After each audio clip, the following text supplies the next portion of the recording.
long ago, when the world was quieter than today. When there were no machines, no horns, and no rush of busy lives, there lived a young princess named Bella. She was the only child of the king, loved beyond words, surrounded by comfort and care. Her room was grand, filled with everything she could ever wish for, everything except freedom.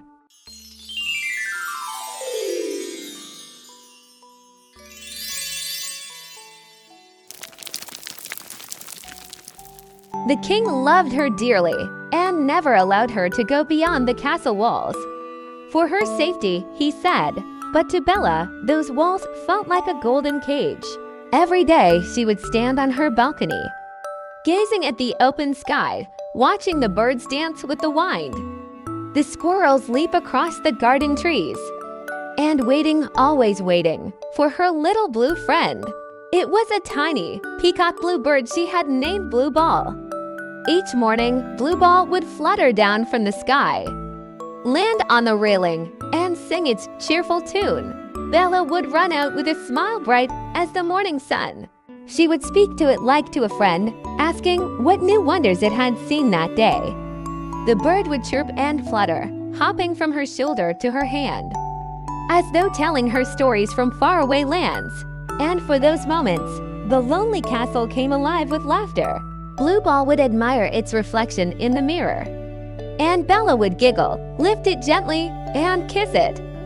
Then the bird would fly away, and with it, her smile.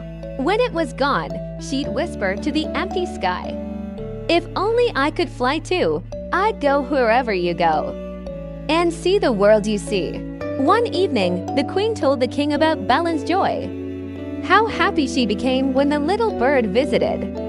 The king, moved by love, decided to keep that joy forever. The next morning, when Blueball returned, the king's men threw a net and captured it. The bird fluttered wildly, crying out in fear. But soon, it was locked inside a golden cage. The king smiled proudly and said, "Now, my dear, you will never be lonely again. Your little friend will stay with you, always." Bella was overjoyed. She hugged her father tightly and hung the cage in her balcony. She talked to Blueball the whole day, but something was different. The bird did not sing, it did not dance. Its eyes were fixed on the open sky. Sometimes it turned to Bella, with eyes that seemed to beg, "Please, let me go." But Bella did not understand, not yet. Days passed, Blueball stopped eating. Its feathers dulled, its wings trembled, and one morning, Bella finally understood. With tears in her eyes, she whispered, "You had no treasures, no palace, but you had freedom, and I took it away." Slowly, she opened the cage door. The bird looked at her one last time, a look filled with love, not anger, then spread its wings and flew away into the endless blue sky. Bella watched until it became just a dot in the distance. She felt pain, but also peace.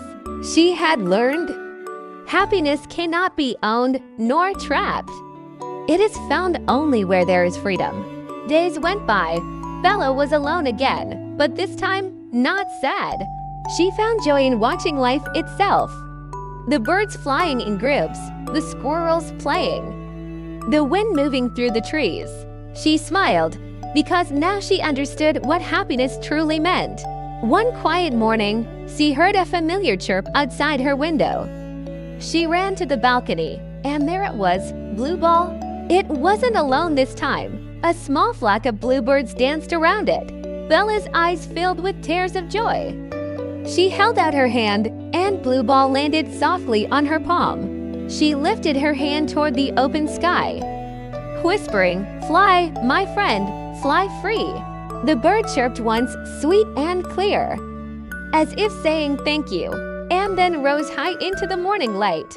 Bella watched with a gentle smile as the sky glowed brighter and brighter, and the world around her finally felt alive. Because sometimes, to love someone truly is to let them be free. If you like our videos, then please hit the like button and subscribe for more videos like this. Bye bye.